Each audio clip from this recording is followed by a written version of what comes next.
Ito na nanonood, ito po, buhay po yung anak ninyo. Ilan taon ka na? 20 po.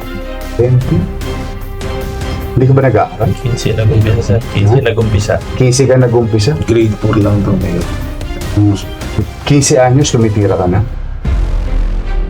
Ito pong mga palongges na to, mag-tsuhin po ito. Yung tsuhin, no, nadali na po, no, noong June 26. June 26.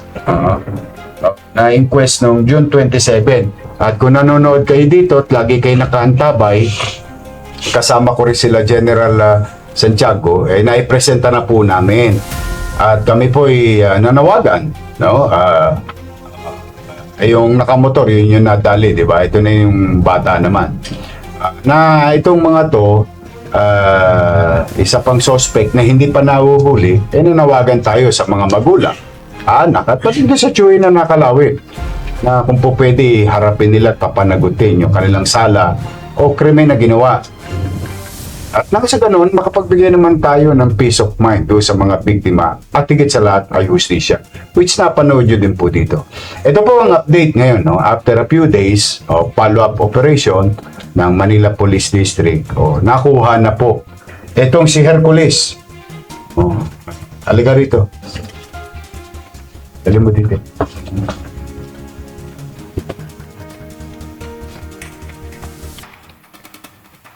Ito po yung pangalawa at huli, no? Pangalawa at huli sa suspect na naganap. Ito po yung marami na nabiktima. Paano nga ito, General? Saan ito tumitira dati?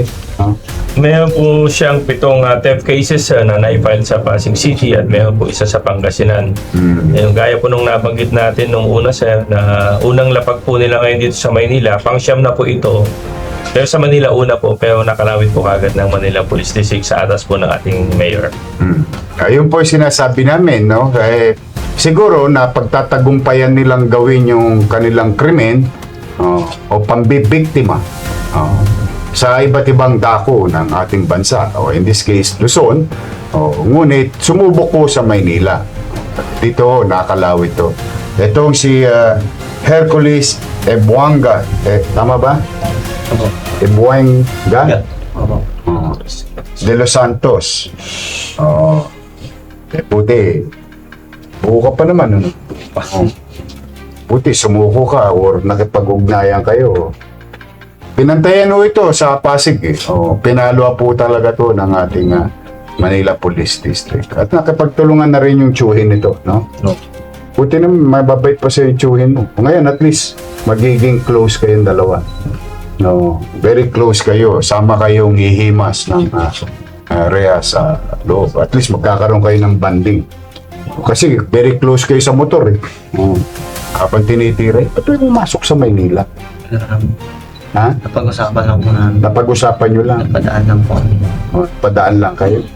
Hindi ba kayo nanonood ng Facebook o hindi nyo ba napapanood na may gobyerno na sa Maynila? Talaga sumubok lang kayo, no? Kaya po, kita ninyo, sa mga palongges, hindi ho sulit, eh. Ako na, total, kwentahan lang naman. Titira kayo. Nakadelay siya kayo ng 30 o 50, 100. Pero sa paghahabol ng Manila Police District, lumiliit ang mundo ninyo. Habang ho kayo nagtatago, syempre, gumagastos din kayo araw-araw. Yung kinita ninyo sa kawalangyaan, nauubos din. Tapos, hindi pa kayo titigilan. Mas marami pong pera ang gobyerno kaysa sa pera na nakuha ninyo. Yung pera ng gobyerno dito sa lungsod ng Maynila ay ginagamit namin ng mabuti upang kayo papanagutin sa mata ng batas. At makapagbigay kami ng kapanatagan naman sa mga taga-lungsod ng Maynila at sino mang dumadako sa lungsod ng Maynila. Maring a few hours, which is madalas mangyari, a few days, which is madalas mangyari. Ngunit hindi kami mapapagod kahit 1 taon pa namin kayong hinahanap. Kahit 2 taon pa. At napabalita na rin po dito, nahihirap na rin namin sa inyo, kahit 15 taon pang nagtago. Tinakbuhan nyo ang aming mga husgado. Naging wanted kayo. Hahanapin po namin kayo. Kaya, congratulations sa mga batang Maynila. Ito po, sa mga biktima na wala na po ngayon, ito po yung additional suspect. The second suspect, ito po yung dalawa. Sa ulit-ulitin ko, ako naman hanggat maaari gusto ko nadidiplomasya kayo. Huwag niyong gagawin sa Maynila. Hanggat nandito kami, pipilitin namin mapagtagumpayan na magkaroon ng kapanatagan ng pamumuhay sa lungsod. So, sa mga biktima, ito po ang update.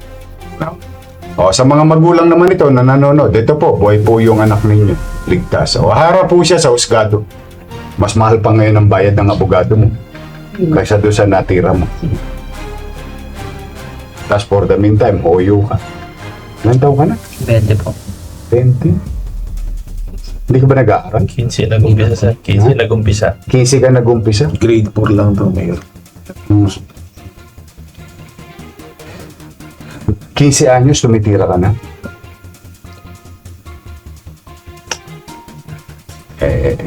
Sayang, ako, hihinayang ako, siyempre, alam mo, ayan, katulad yan, 14, 15 anyos, pinag-uusapan niya sa mata ng batas ngayon, ng mga congressman, senador, o even yung mga ibang mga individual or organization.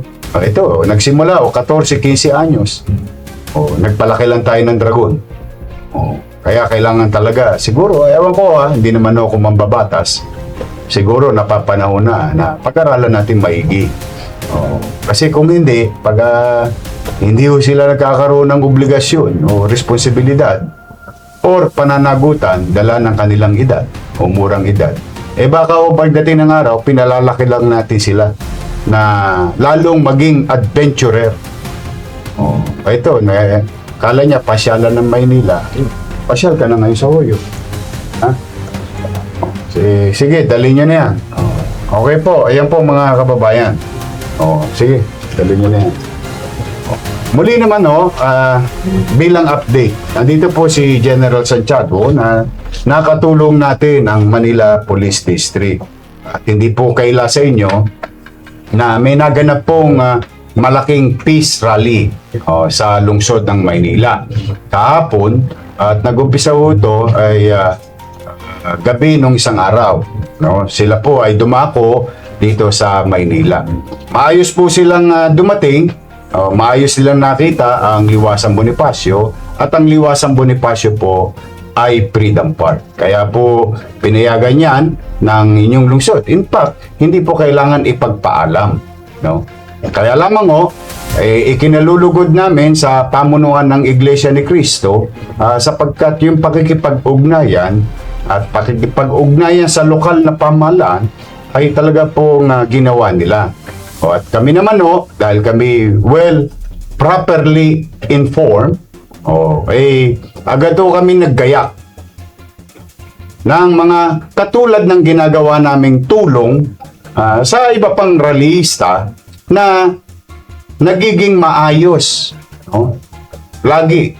Kasi hindi lamang po yung Iglesia ni Cristo ang nagrarally sa Maynila. Meron din ibang mga sektor or relihiyon na nagrarally sa Maynila.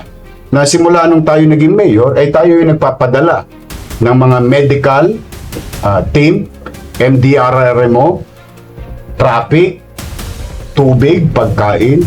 Sa iba pa na naganap, katulad halimbawa nung, if I'm not mistaken, na September, saka November, ngayon naman, ngayong Hulyo. So, kami po ni General Santiago ay taus-pusong nagpapasalamat sa ating mga kapatid na dumako ritong maayos at umalis ng maayos. Wala pong vandalism na nangyari. Walang paninira ng halaman. Walang paninira ng mga gamit ng pamahalaan. Walang paninira ng stoplight. Kaya pa po silang dumating. Nasaad nila yung kanilang hinaing at damdamin ng malaya sa lungsod ng Maynila. At maayos silang umalis.